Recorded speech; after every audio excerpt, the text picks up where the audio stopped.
आदरणीय शरदचंद्रजी पवार साहेब, खूप सगळ्यांची नावं घेणं शक्य नाही आणि सुदैवाने मी राजकारणात नाही, त्यामुळं नाही घेतली तरी चालण्यासारखं आहे. तर व्यासपीठावरील सर्व आदरणीय मित्र आणि समोरील अनेक दिग्गज नेते, मित्र, बंधूंनो आणि भगिनींनो, आज या कार्यक्रमामध्ये सहभागी होताना मी अंतःकरणापासून अतिशय खुश आहे. मला खूप आनंद झाला आहे. तो माझ्या चेहऱ्यावर कदाचित दिसत नसेल. याचं मुख्य कारण असं की एका लहान गावामध्ये माझा जन्म झाला आणि तिथंच मी वाढलो, मॅट्रिकपर्यंत तिथं शिकलो. एक 1,500-2,000 वस्तीचं गाव होतं आणि मी पवारसाहेबांपेक्षा एक 10 वर्षांनी लहान आहे. आणि लहानपणापासून आम्हाला पवारसाहेब आमचे हिरो होते. ते राजकारणामध्ये, समाजकारणामध्ये आणि मी प्रामुख्याने साहित्याच्या दुनियेमध्ये शिरलो. हे असल्या गोष्टी काही ठरून होत नाहीत. पण आपल्यासारखाच एक शेतकरी कुटुंबात जन्मलेला आणि वर्तमानपत्रातून काही ना काही कळायचं, मित्रांच्या गप्पांमधून कळायचं की शरद पवार हे म्हणजे यांच्या आई घरातली भाजी विकायला त्यांना शेजारच्या गावांमध्ये पाठवत असे. दौंडला जाऊन, ट्रेननी जाऊन उतरायचं, भाजी विकायची, बाजार तळवारी करायचं. हे अतिशय अव्वल दर्जाचे वक्ते आहेत.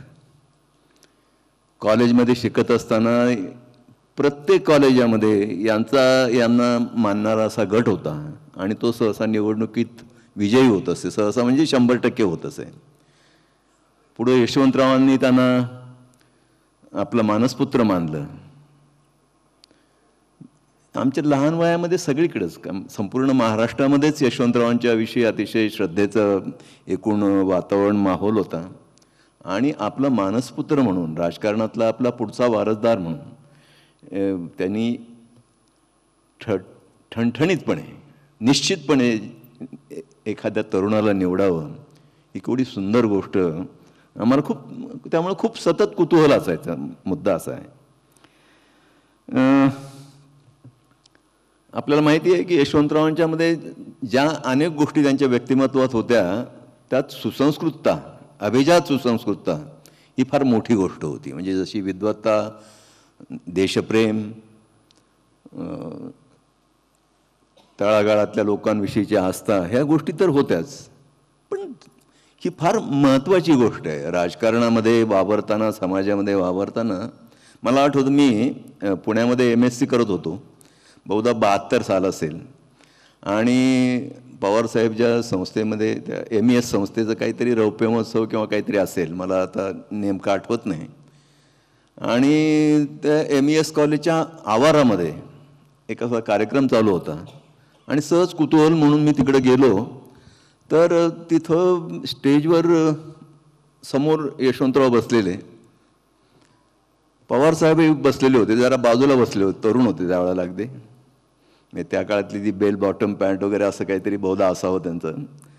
आणि समोरच्या सगळ्या त्या श्रोत्यांमध्ये, प्रेक्षकांमध्ये शंतनुराव किर्लोस्कर, गरवारे, अशी सगळी, ज्यांना आपण वर्तमानपत्रातच वाचतो आणि पाहतो यांचे फोटो, असे सगळे मोठे लोक होते. आणि सगळं सभागृह अगदी स्तब्ध, कोणी काय बोलत नव्हतं, काहीच नाही. म्हटलं काय हे लोक सगळे असे का अडून बसलेले आहेत.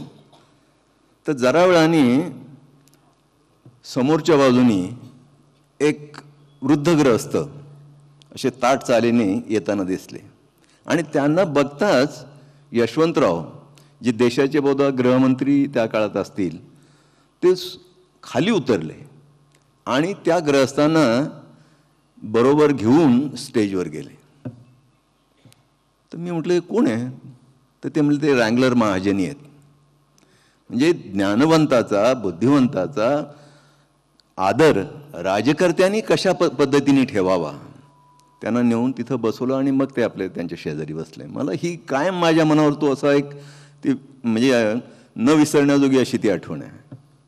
आता हीच गोष्ट मला पवार साहेबांच्या बाबतीत मी ऐकलेली आहे, अर्थात वाचलेली आहे. ह्या RK लक्ष्मण नावाचे जे एक फार मोठे व्यंगचित्रकार होते, त्यांच्या पत्नीने बहुधा ही सांगितलेली आठवण असेल. साहेब त्यावेळेला मुख्यमंत्री होते आणि RK लक्ष्मण आणि त्यांना घेऊन, पती पत्नींना घेऊन बहुधा ते मुंबईच्या रस्त्यावर कुठंतरी निघालेले होते. आणि ते निघालेले असताना अचानक गाडी बंद पडली. तर बंद पडल्यानंतर पवारसाहेब आपण मुख्यमंत्री आहोत हे क्षणभर विसरून खाली उतरले आणि गाडी मागून ढकलायला लागले. तिथं योगायोगाने एक पोलीस उभा होता. त्यांनी हे अपूर्व दृश्य पाहिलं की मुख्यमंत्री गाडी ढकलतायत.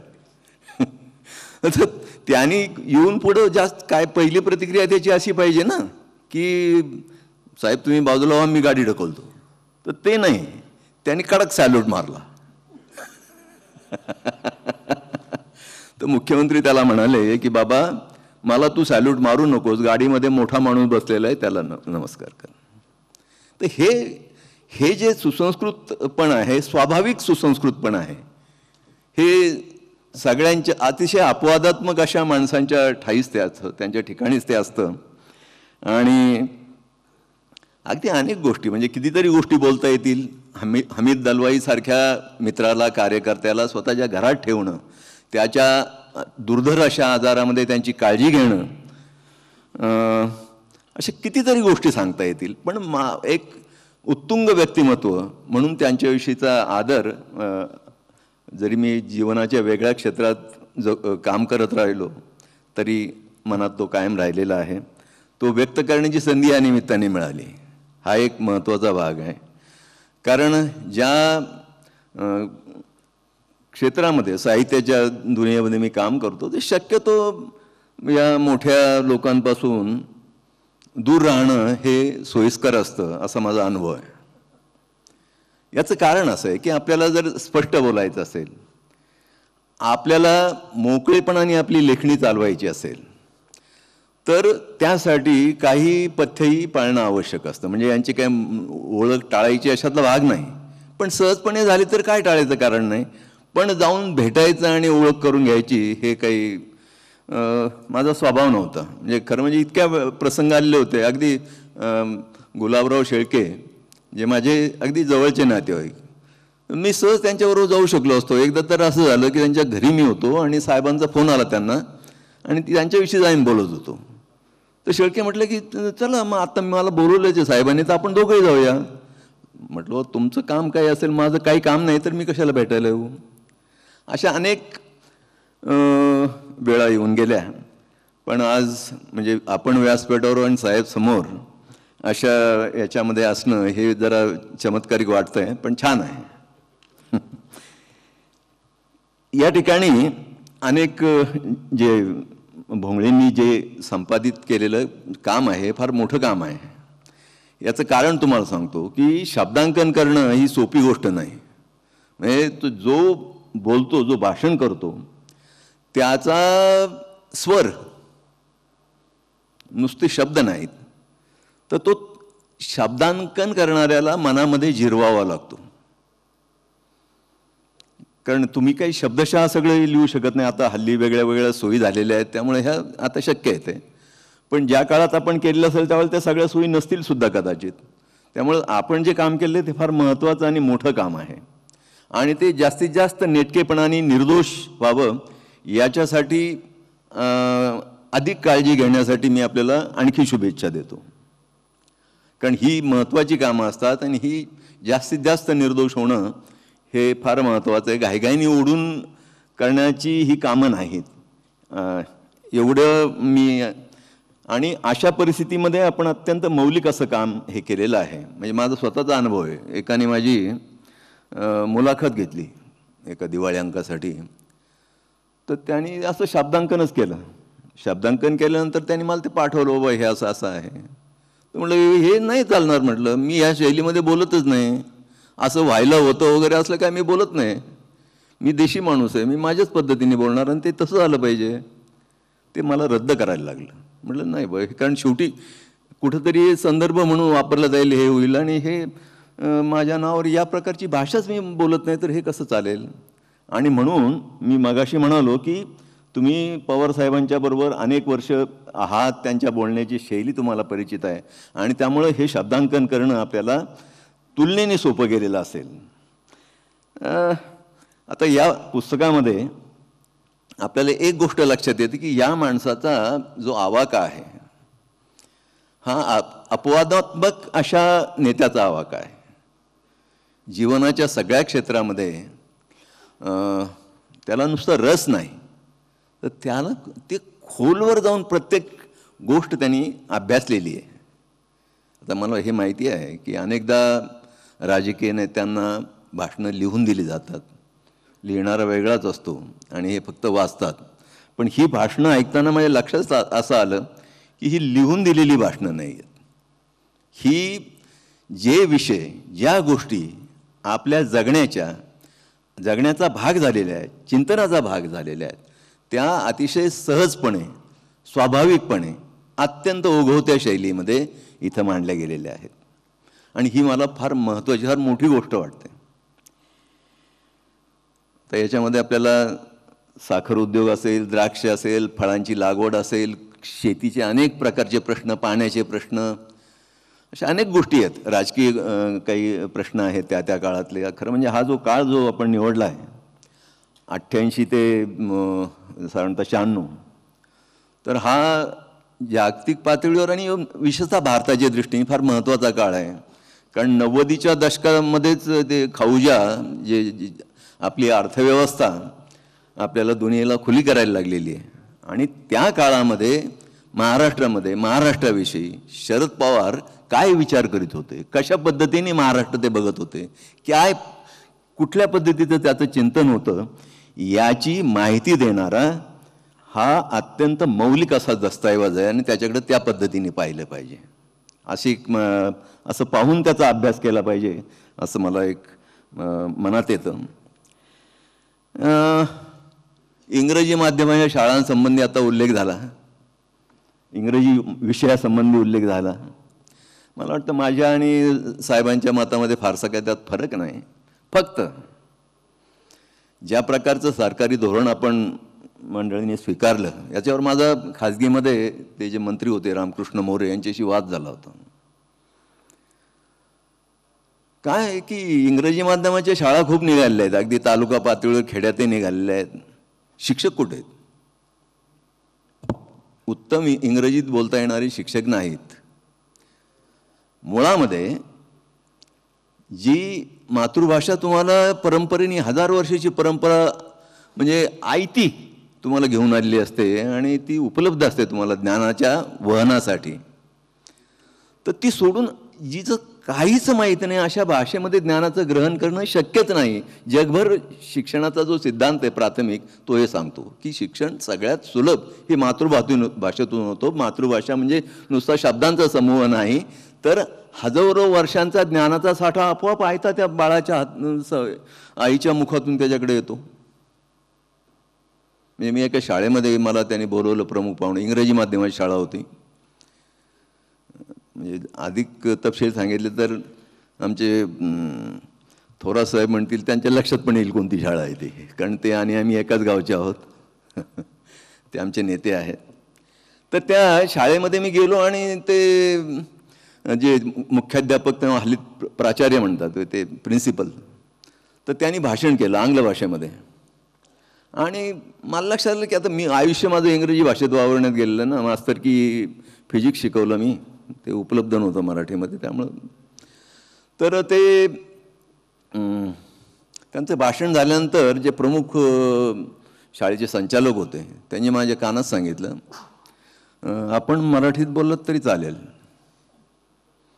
मी उभं राहिलो आणि सांगितलं, हे पहा मला असं सुचवण्यात आलं आहे की आपण मराठीत बोललात तरी चालेल, मी मराठी लेखक आहे आणि मला आवडेलच, माझी भाषा आहे. पण आपले जे प्राचार्य आहेत त्यांचं इंग्रजी मी ऐकलेलं आहे आणि जरा नेटकं इंग्रजी कसं असतं हे आपल्याला ऐकायला मिळावं अशी माझी इच्छा आहे. आणि हे फार आवश्यक आहे कारण जी भाषाच आपल्याला माहीत नाही ती तुम्ही ज्ञानाच्या वहनाची भाषा म्हणून स्वीकारलेली आहे. तर हे हास्यास्पद आहे. म्हणजे येणाऱ्या काळामध्ये हा प्रश्न इतका गंभीर होणार आहे, एक 10 वर्षामध्ये, की कागदावर शिकलेली पण प्रत्यक्षात अशिक्षित अशी तरुण तरुणींची फार मोठी संख्या, तिच्यातला असंतोष, याच्यापासून निर्माण होणाऱ्या सामाजिक प्रश्नांचा सामना आपल्याला करायला लागेल. ही फार चिंता करावी अशी गोष्ट आहे. सुदैवाने अलीकडं ह्या सगळ्यापासून धडा घेत मराठी माध्यमाच्या शाळा ज्या आहेत त्यांचा गुणवत्ता, त्यांचा दर्जा हा सुधारायला लागलेला आहे. या ठिकाणी अभिजात भाषेचा प्रश्न माझ्या मित्रांनी मांडला, किशोरनी. हे मला फार, माझं कामच करून टाकलं तू महत्त्वाचं, कारण मी हेच बोलणं होतं साहेबांना की या प्रकरणी आपण लक्ष घाला. काय की याच्यातला जो ॲकॅडमिक भाग आहे तो आम्ही पूर्ण केलेला आहे, 13 सालीच पूर्ण केलेला आहे. आणि म्हणजे त्याचं एक प्रकारचं कल्चरल ऑडिट म्हणा, लिंग्विस्टिक ऑडिट म्हणा, हे सगळं झालेलं आहे, तसा अहवाल गेलेला आहे. आणि वेगवेगळ्या कारणांनी केंद्र सरकार ते प्रत्यक्ष सांगतं की yes that report is under active consideration, आणि प्रत्यक्षात ते काही करत नाहीत. प्रत्यक्षात तो मंत्री ठराविक साच्याचं उत्तर देतो आणि त्यांनी तो अहवाल साहित्य अकादमीकडेच पाठवून दिलेला आहे. त्या कव्हरिंग लेटरमध्ये त्यांनी असं सांगितलेलं आहे की हे सध्या आपल्याकडे ठेवा. कशासाठी? तर आणखी कुठल्या भाषेचा जर पुन्हा प्रस्ताव आला तर त्याच्याबरोबर हे आम्हाला पाठवा. हे आश्चर्यकारक आहे. आणि इकडे संसदेत तर ते सांगतात की it is under active consideration. What active consideration? I don't understand. तर अशा प्रकारची परिस्थिती आहे. आणि सत्ताधारी पक्षाची खोटं बोलण्याच्या संबंधाने अनुभवसिद्ध खात्री अनेकदा होत असताना याच्यात मला काय, हे भयंकर आहे. मी खरं म्हणजे सत्ताधारी पक्ष विरोधी पक्ष असल्या गोष्टींविषयी बोलणं बरोबर नाही, पण हा माझ्या जिव्हाळ्याचा प्रश्न आहे. तर पवार साहेबांना माझी एकच विनंती आहे की गडकरी साहेब, आपण आपल्या भाषेच्या प्रतिनिधित्वासाठी आपल्या नेतृत्वाखाली ही सगळी मंडळी एकत्र येऊन केंद्र सरकारवर आपण दबाव आणू शकलात तर आपल्या भाषेचं फार महत्त्वाचं काम हे होईल. आणि आपण इतक्या आपत्तींमध्ये अनेक प्रकारच्या भव्य म्हणणं भव्य हा शब्द वापरणं तितकंसं बरोबर नाही. किल्लारीचा भूकंप घ्या किंवा अगदी वर्षभरापूर्वी आलेले महापुरांमुळे झालेली वाताहत पहा. तिथं प्रत्येक ठिकाणी या वयात आपण गेलेला आहात आणि नुसतं व्हिजिटर म्हणून गेलेलं नाही आहात, तर त्या दुःखातून मार्ग काढण्यासाठी आपण काम केलेलं आहे, नेतृत्व केलेलं आहे. तर आमचं एक तुलनेने किंवा वरवर पाहता हे भाषिक काम जे आहे हे तितकं काय म्हणायचं, तितकं म्हणजे फार मोठं काम नाही आहे वरवर पाहता. प्रत्यक्षामध्ये ते फार महत्त्वाचं काम आहे. याच्यातून मिळणाऱ्या पैसा जो आहे, जो काही निधी मिळेल त्याचा कसा विनियोग करायचा याच्या संबंधी खूप रस्ते मोकळे आहेत. ही भाषा अधिकाधिक समृद्ध करता येणं शक्य आहे. अजूनही वेळ गेलेली नाही. हे विशेषतः ज्ञानविज्ञानाची भाषा निर्माण करणं, तयार करणं, जे विचार आपण मांडलेले आहेत ते आजही रिलेव्हंट आहेत, अत्यंत महत्त्वाचे आहेत. तर या दृष्टीने फार तातडीने प्रयत्न होण्याची गरज आहे आणि तशी माझी आपल्याला विनंती आहे. पवारसाहेबांच्या संबंधाने अशी अधिक पुस्तके अर्थातच निघाली आहेत आणि निघत राहतील. जे माझ्या हातामध्ये एक पुस्तक आहे, संजय राऊत साहेबांचाही त्याच्यामध्ये लेख आहे. तो लेख वाचत असताना, म्हणजे हा जुना लेख आहे, म्हणजे आता शिवसेना आणि आपल्या 3 पक्षाचं सरकार आहे म्हणून पवारसाहेबांच्या विषयी ते आता कदाचित असं आपण म्हणून आपल्या मनात येईल की ते चांगलंच बोलणार त्यांच्याबद्दल, किंवा हे सरकार फॉर्म होण्याच्या आधी दररोज आपण त्यांना टी व्हीवर बघत होतो आणि रोज त्यांच्या मुलाखती ऐकत होतो आणि आक्रमक शैलीमध्ये पण ठाम विश्वासाने अनेक गोष्टी ते सांगत होते, पवारसाहेबांच्या विषयी सांगत होते. पण हे सगळं त्यांच्या विरोधी पक्षात असताना साधारणतः 90च्या सालच्या सुमाराला कदाचित आपण हे लिहिलेलं असेल. ते इतका आदर आहे, इतकं प्रेम आहे की ही फार मला फार श्रेष्ठ अशी गोष्ट वाटते.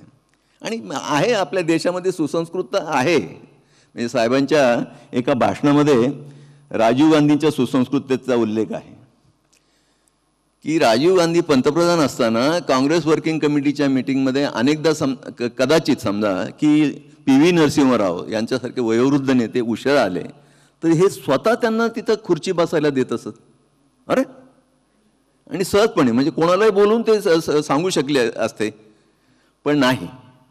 तर हे एक साधं एक जी सुसंस्कृतता आहे ही आपल्या राजकारणातही अतिशय उत्तम प्रतीनीय आहे. म्हणजे आपण पाहिलं असेलच या समाज माध्यमात, सोशल मीडियामध्ये अनेक गोष्टी अशा येत असतात. आपल्याविषयी पण आलेली मी अलीकडं पाहिली ती खुर्ची हे केलेली.